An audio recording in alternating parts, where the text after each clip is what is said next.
지난 4일 영국에서 탄식하는 보도가 나왔습니다. 영국 가디언지는 한국 LG케미컬의 한 대주주가 영국에게 주당 40만 개의 진단키트를 제공하겠다는 제안을 했지만 당국의 승인 절차 지연 때문에 다른 나라에 빼앗길 상황에 처해있다고 보도했습니다.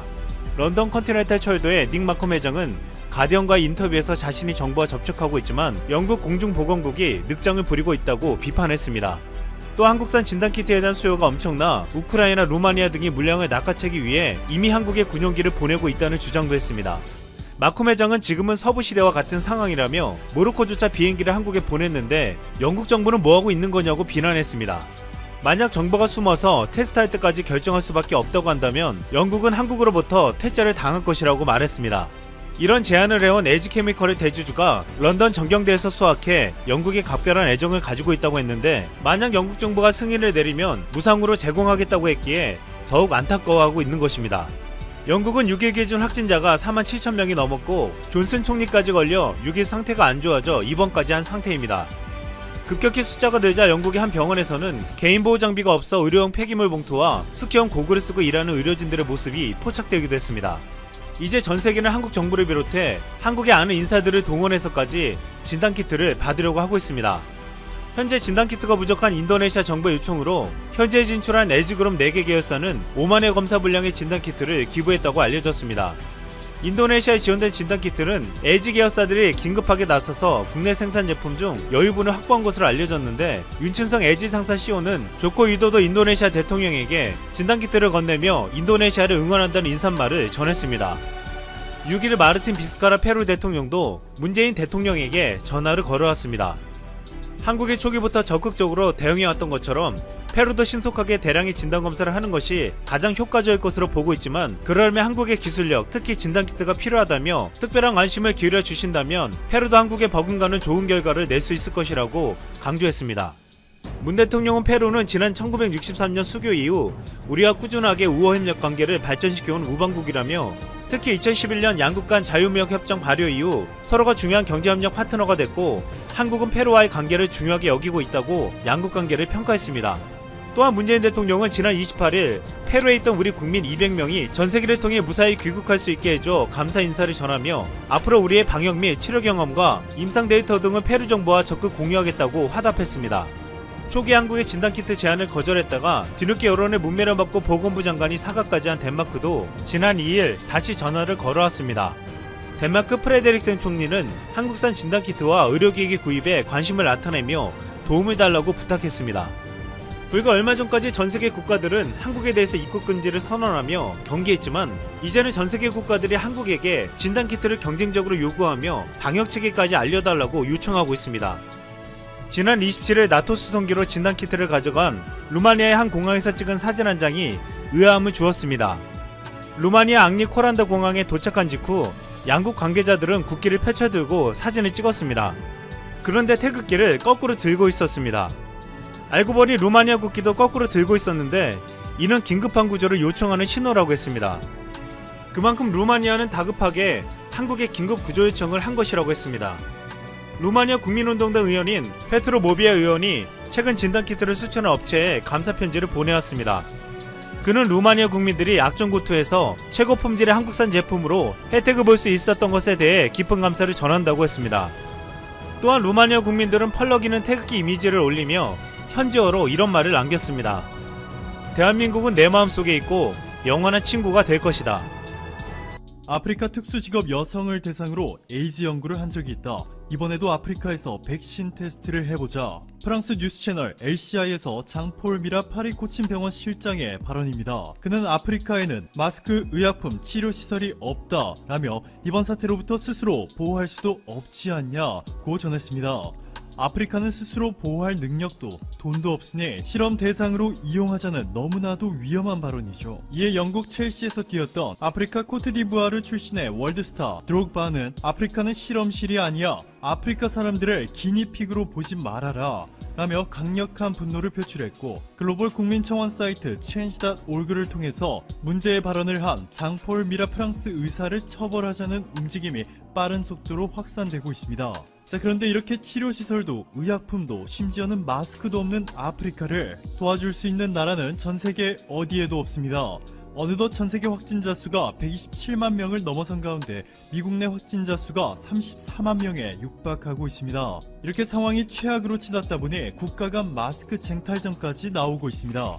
독일의 현지 경찰이 주문한 마스크 20만 장이 태국을 경유해 독일이 아닌 미국으로 간 사건에 이어서 영국 가디언의 보도에 따르면 프랑스 관리와 의사들이 중국에서 프랑스로 향하던 마스크 수백만 장이 상하이 공장에서 미국 업자들에 빼앗겼다 주장한 것으로 전해졌습니다.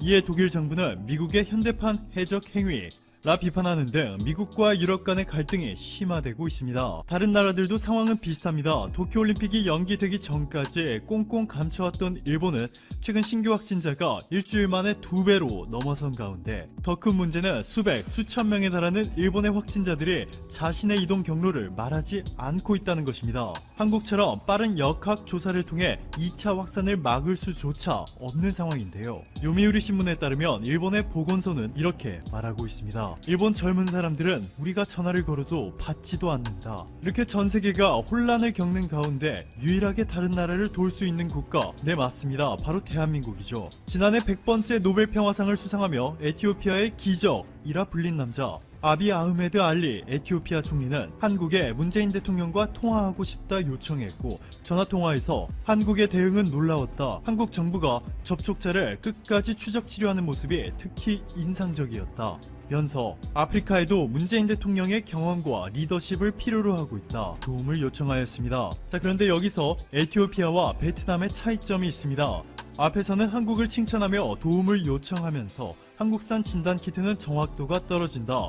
박항서 감독의 연봉을 삭감해라 외치며 심지어는 한국의 태극기를 이렇게 바꿔 한국인들의 뚜껑을 열리게 만들었고 이에 대해 한국 네티즌들이 강하게 항의하자 사과를 하기는커녕 최근에도 한국인들을 비꼬는 게시물을 추가로 올렸고 한 베트남 네티즌은 한국인에 이렇게 말합니다. 나 베트남이야 제발 와줘. 그런데 너가 오면 삐처럼 갇혀 있을 거야. 너무나 충격적이죠. 한국이 투자해준 덕분에 먹고 사는 나라 베트남. 큰 손이라 불리는 한국인 관광객 수백만 명이 매년 베트남을 찾아준 덕분에 수백만 명의 자영업자들이 생계를 이어나가고 있는 나라 베트남. 공무원 월급이 27만 원에 불과한 나라 베트남에서 한국 기업들이 평균보다 높은 임금을 지불하며 양질의 일자리 수십만 개를 제공하고 있는데도 고마움이라고는 눈 씻고 찾아봐도 찾아볼 수 없습니다. 반면 에티오피아는 베트남과는 완전히 다른 행보를 보여주고 있습니다. 이번 사태로 아프리카 마다가스카르와 카메룬에 갇힌 한국 교민들과 한국인 봉사단들을 위해서 에티오피아 정부가 적극적으로 주선해 이미 폐쇄된 항공을 국영 항공사까지 동원해 예정에 없던 운행을 만들 수 있도록 도와주었습니다. 그런데 탑승객이 너무 적다 보니 한국인 한 명당 내야 하는 비행기 가격이 너무 비쌌는데 놀랍게도 에티오피아 정부가 이 과정에서 발생한 비용 전액을 부담해 준 것으로 전해졌습니다. 사실 에티오피아는 1950년 6.25 전쟁이 한창이던 시기에 이주민이 파견된 남아공을 제외하면 아프리카에서 유일하게 한국의 수천 명의 병력을 파병해준 한국의 형제국이죠. 이번 사태 때도 한국에서 갑작스럽게 확진자 수가 급증하자 베트남이나 일본처럼 한국을 막는 데만 집중한 것이 아니라 아프리카에 있는 한국인들의 안전을 지키기 위해서 없던 운행까지 만들어주었고 심지어 비행기 값까지 대주었습니다. 이뿐만이 아닙니다. 한국 서울에 본사를 둔 국제구호개발기구 월드비전이 후원을 해주던 아프리카 10개국 주민들은 한국에 보답하고 싶다며 마스크를 직접 만들어 한국에 수천 장을 보내왔고 월드비전 국제본부는 이러한 한국에 19만 장의 의료용 마스크 지원을 결정하였습니다. 마스크를 직접 만들어 한국에 보내온 가나의 한 주민은 이렇게 말합니다. 도움을 받았으니 갚는 게 당연하다. 조금이지만 감사의 마음을 전하고 싶다. 베트남은 언제쯤 이 당연한 행동을 한국에 보여줄지, 베트남 경제를 일으켜준 한국에 조금이라도 감사함을 느끼고 있는지 너무나 의심스럽습니다. 일본인들이 가장 숨기고 싶어하는 역사는 7.3.1 부대입니다. 그동안 철저히 숨겨왔기 때문에 사실과 진실이 폭로될 것이 두렵기 때문입니다. 오늘 교토신문이 또 특종 기사로 7.3.1 부대의 실체를 폭로했습니다. 여전히 횡설수설하는 일본인들은 또 난리가 났고요. 70여 년이 넘으면서 극비 문서가 여기저기서 공개가 되고 있으니 앞으로가 더 억지를 부려야 할 판입니다. 7.3.1 부대의 존재와 활동은 명백한 국제법 위반이지만 세계대전의 종전 이후에 극동국제재판에서 책임자가 처벌은커녕 피고인석에 서지도 않았습니다. 전쟁 범죄자에 대한 기소가 모두 보류되었을 뿐만 아니라 존재 자체도 은폐가 되었기 때문입니다. 지금까지 알려진 역사적인 사실은 연합군 최고사령부의 판단에 의해 생체 실험의 연구 성과와 모든 자료를 넘겨주는 대가로 이시이 시로 등의 면책을 상신했습니다. 이에 연합군 최고사령관 메가더 장군의 인정과 미국 본토의 합동참모본부의 승인에 따라서 신속하게 진행되었습니다. 결국 731 부대의 존재와 행적은 러시아에서 공개한 최소한의 정보와 일부 관계자의 증언을 제외하고는 어둠에 묻혀버렸습니다. 그러나 종전 후 70년 정도 지나면서 미국 등의 국가에서 일부 수집 자료들이 공개되기 시작하였습니다.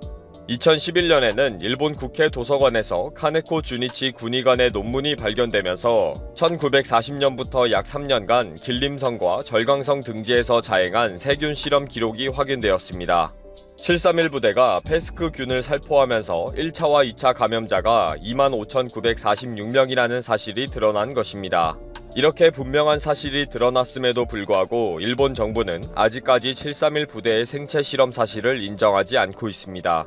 이후에 교토신문에서 2011년 확인한 1945년 전사한 군의관의 논문이 다시 문제가 되었습니다. 논문에 패스트균을 원숭이에게 감염시키니까 원숭이가 두통을 호소했다 라고 기술되었던 것입니다. 731 부대의 실상을 공개하기를 요구하는 모임은 원숭이가 두통을 호소하는 것은 포로를 가리키는 은어이며 실제로 생체 실험을 한 증거라고 보고 박사학위의 취소와 정확한 재조사를 신청한 것입니다. 2019년 교토대학은 원숭이의 두통으로 짐작한다고 모든 요구사항을 거부했습니다. 이에 요구하는 모임은 원숭이가 39도의 열을 장시간 내면서 괴로워했다는 표현을 들어서 분명한 인간에 대한 생체 실험이라고 지적했습니다. 이때에도 일본 정부는 정부에는 아무런 정보가 없다 라면서 모르쇠로 일관했습니다. 그러나 연합군에 의해서가 아니라 구소련에 의한 하바로프스크에서 열린 군사재판에서 22시간 동안의 증언 테이프가 70년 만에 공개가 되면서 실체가 드러나기 시작했습니다. 이에 2017년 8월 13일에 일본 NHK 방송국이 특집 방송으로 731 부대의 진실, 엘리트 의사와 인체 실험이라는 제목으로 심층 보도를 하게 됩니다. 끔찍한 생체 실험이 일본 군의관에 의해 생생하게 증언되는 내용들은 충격적이었습니다. 그리고 그 인체 실험으로 40여 명의 군의관이 교토대학과 도쿄대학 등 10여 개 대학의 학위 논문으로 제출된 것이 드러나기도 했습니다. 19일자 산케이 신문과 22일자 교토신문은 시가의과대의 니시 야마가츠오 명예교수가 일본 국립공문서관에서 731 부대에 관한 공문서를 발견했다고 보도했습니다. 사실 이 자료는 이미 지난 2월에 공개된 바 있는 광동군 방역급수부 활동과 괴갈도입니다. 니시 명예교수가 이 문서를 정밀하게 분석한 결과 문서는 각 부대의 대원수를 기록한 인원 통계표와 소속 대원의 이름과 계급 등을 기재한 세부사항 조사표, 옛소련의 대일 참전 후 부대가 일본으로 철수한 경도 등을 그림으로 표시한 행동경과 그림 등이 포함되어 있었습니다. 인원 통계표에는 광동군 방역급수부 총원은 3,262명으로 그 중에 2,149명이 731 부대 소속이라는 것이 밝혀졌습니다.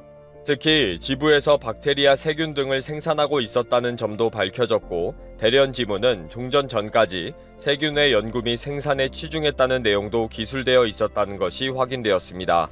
교수는 미세 조각들을 끼워 맞춰서 731 부대의 실체를 밝히고 싶다 라고 인터뷰를 했습니다. 일본 네티즌들은 마야 문명과 아즈텍 문명도 전염병으로 인구 감소가 있었다. 전사자 중에 전염병 사망자가 많았기 때문에 치료를 위해 연구를 일부 했을 것이다. 일본의 연구 목표에 오해가 없으려면 미국이 모두 가지고 간 연구 자료와 데이터를 먼저 공개하면 되겠네. 방역에 관한 연구이니까 전쟁 중에 있는 일본군을 위해 전략적으로 방역 연구를 한 것이 분명하다. 더 깊이 연구하면 한국과 중국이 주장하는 생체 실험은 없었다는 것을 확인하게 될 것이다. 산케이 신문 내부에 쿠데타라도 일어났나 갑자기 기사 방향이 달라지는 것 같은데 말도 안 되는 소리 하고 있고 C19가 심각한 이때에 이런 기사가 나온다는 것은 일본 내부에 중국으로부터의 내부 공작의 손길이 잘 미치고 있다는 증거라고 생각한다. 일본 네티즌들은 일본 정부와 똑같이 눈앞에 증거를 들이밀어도 모르쇠, 엉뚱한 소리 하는 것은 똑같습니다. 그동안 일본 정부는 731 부대의 문서가 발견될 때마다 일본 정부는 아는 바가 없다. 공식 문서도 존재하지 않고 있다. 라고 모르쇠로 일관했습니다. 눈앞에 증거를 들이밀어도 일본 정부는 모른다 라고 앵무새처럼 지저귀는 거죠.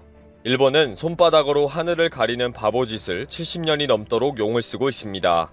결국 거짓을 덮으려고 온갖 거짓말로 계속 눈 가리고 아웅하기 급급했습니다.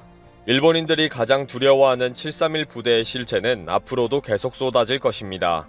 그때마다 벌집 쑤신 것처럼 횡설수설하겠죠. 참 어렵게 사는 일본이네요.